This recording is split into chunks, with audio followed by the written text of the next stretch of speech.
Comme vous le savez, le 58e féminicide de l'année, par conjoint ou ex-conjoint, a eu lieu ici avant-hier.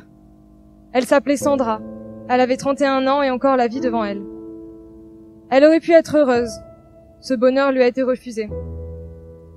Comme une femme sur 10 en France, elle vivait dans la peur quotidienne.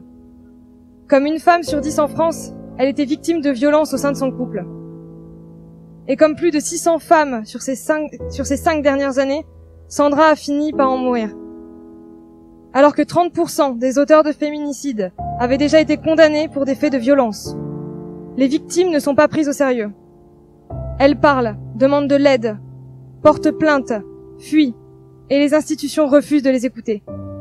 29% des plaintes ne sont pas transmises au procureur de la République, et pour 80% de celles qui le sont, l'affaire est classée sans suite.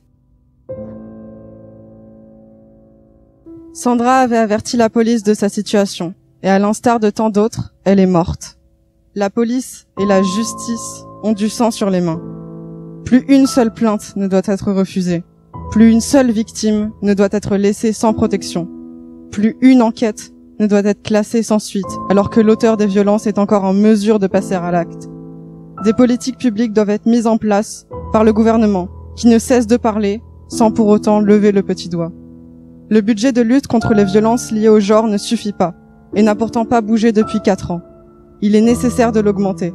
Les associations ne cessent de répéter ce qui doit être fait, et l'État reste sourd à leurs demandes, aveugle au sang qui coule.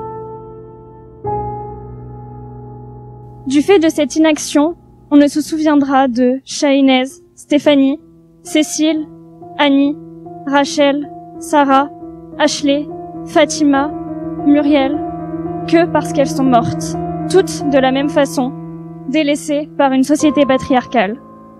À nos sœurs assassinées, nous ne vous oublierons pas. À celles qui sont toujours vivantes, nous vous croyons. Vous n'êtes pas seules. Nous sommes là et nous continuerons de nous battre pour que cela n'arrive plus. Pas une de plus.